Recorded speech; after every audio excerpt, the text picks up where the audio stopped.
السلام علیکم ورحمۃ اللہ وبرکاتہ۔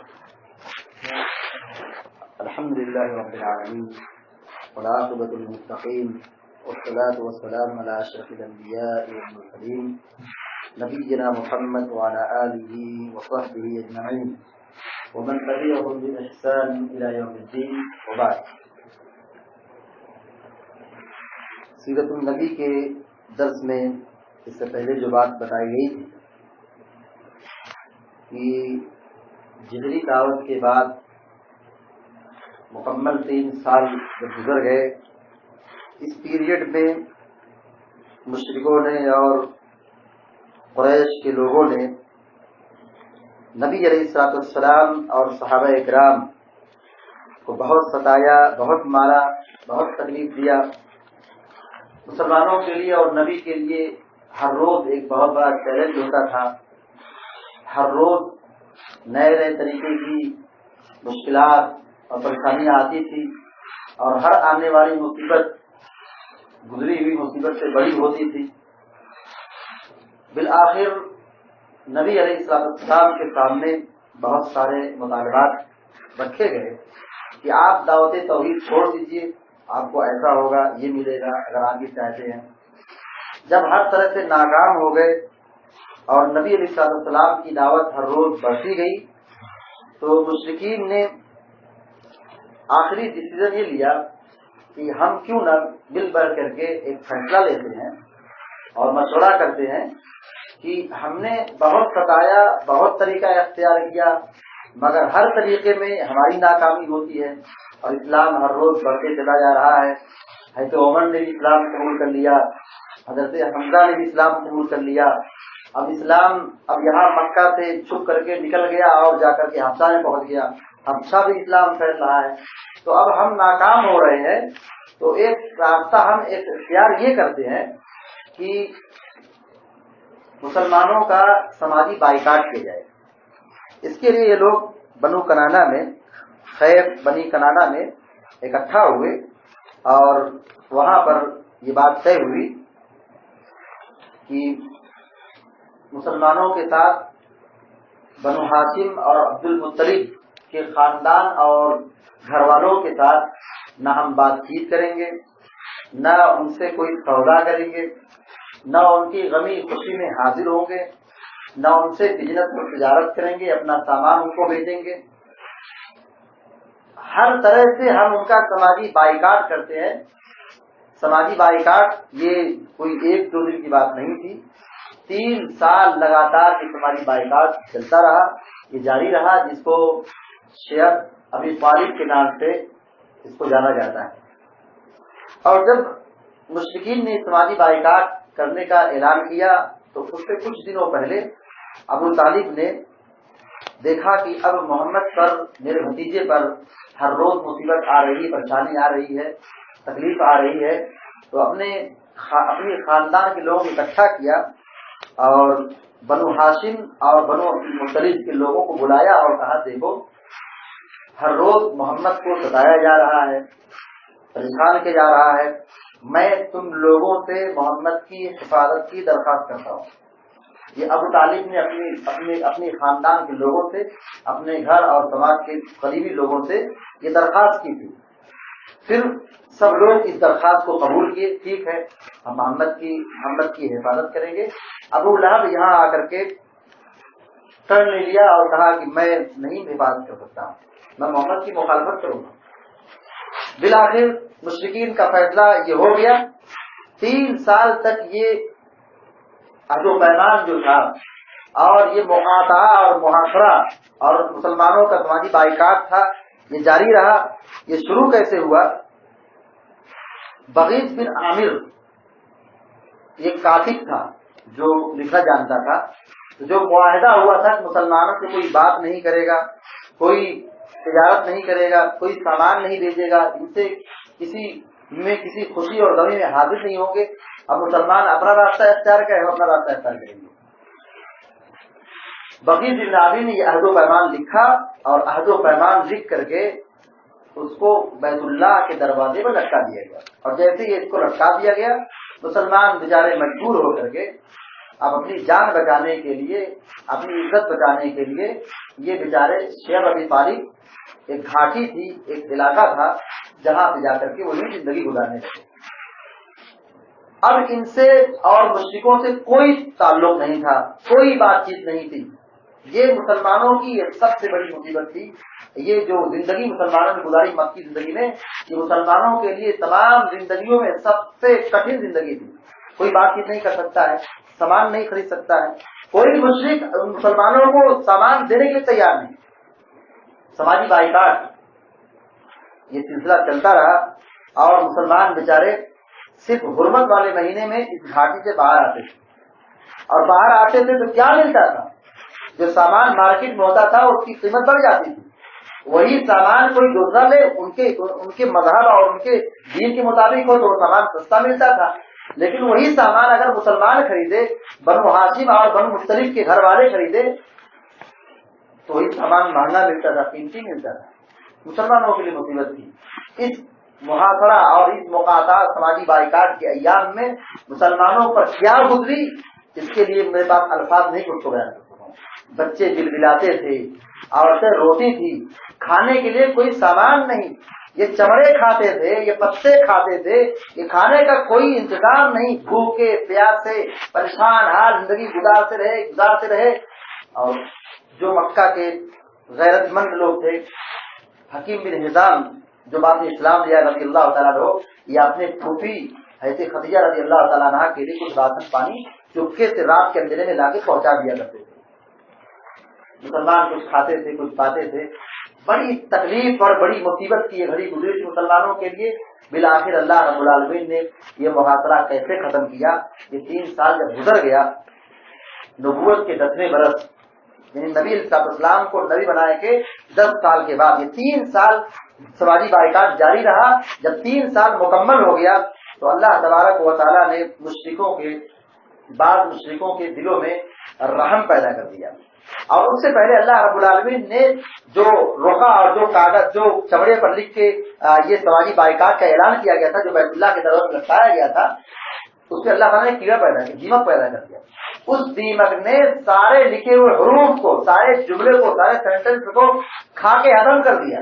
صرف بسم اللہ جو اللہ کا نام لکھا ہوا تھا، اس کلمے کو چھوڑ دیا، اور بقیہ جتنے جملے لکھے ہوئے تھے، مسلمانوں کا سماجی بائیکاٹ ہو رہا ہے، کوئی بات نہیں کرے گا، کوئی سودا نہیں کرے گا، کوئی رشتے ناتوں کو جوڑنے کی بات نہیں کرے گا، خوشی غمی میں حاضر نہیں ہوگا، ان کے یہاں کوئی جائے گا نہیں، ملاقات نہیں کرے، جو سب لکھا ہوا تھا سب دیمک کیڑے نے سب کھا کر کے ختم کر دیا تھا، کچھ بھی باتیں نہیں تھا۔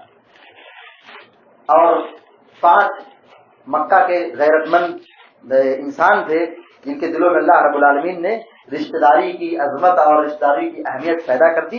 وہ 5 لوگ یہ ہیں جن کا نام یہ عمرو بن حارث، دوسرا زہیر بن ابی امیہ، تیسرا مطعم بن عدی، چوتھا ابو البختری، 5واں زما بن اسود۔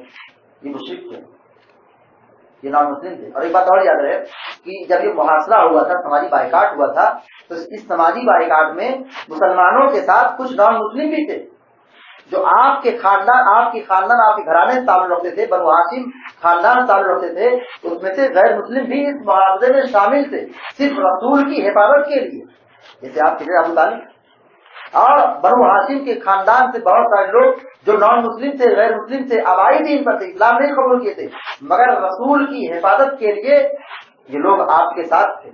بالآخر ان 5 لوگوں کے دلوں میں اللہ تعالیٰ رحم ڈال دیا، رشتہ داری کی اہمیت پیدا کر دی۔ یہ لوگ کھڑے ہوئے مکہ کے اندر اور کہا، تمہاری غیرت کہاں گئی؟ تم نے ان مسلمانوں کا سماجی بائیکاٹ کیا ہے، یہ کب تک چلے گا؟ حد ہو رہی ہے، یہ ہمارے رشتہ دار ہیں، ہمارے گھر کے لوگ ہیں، ہمارے سماج کے لوگ ہیں، بھائی دشمنی کی انتہا ہوتی، دشمنی کی حد ہو گئی ہے۔ ہم کھائیں، ہم پئیں، ہم آرام کریں، ہم تجارت کریں، سکون کی زندگی حاصل کریں، اور ہم اپنے رشتہ داروں کو تڑپائیں، ان کے بچے بلبلائیں، ان کی خواتین روئیں، ان کے لیے کھانے کا کوئی انتظام نہ ہو، یہ کب تک چلے گا؟ ایک کھڑا ہوا، دوسرا کھڑا ہوا، تیسرا کھڑا ہوا، چوتھا کھڑا ہوا، 5 لوگ کھڑے ہو گئے، اور 5 لوگوں نے مکہ کے لوگوں کو للکارا، اور للکا کر کے وہ جو رقع اور جو عہد و پیمان لکھا گیا تھا اس کا جائزہ لیا، تو دیکھا کہ کہتی وہ غریب معجزہ ہے،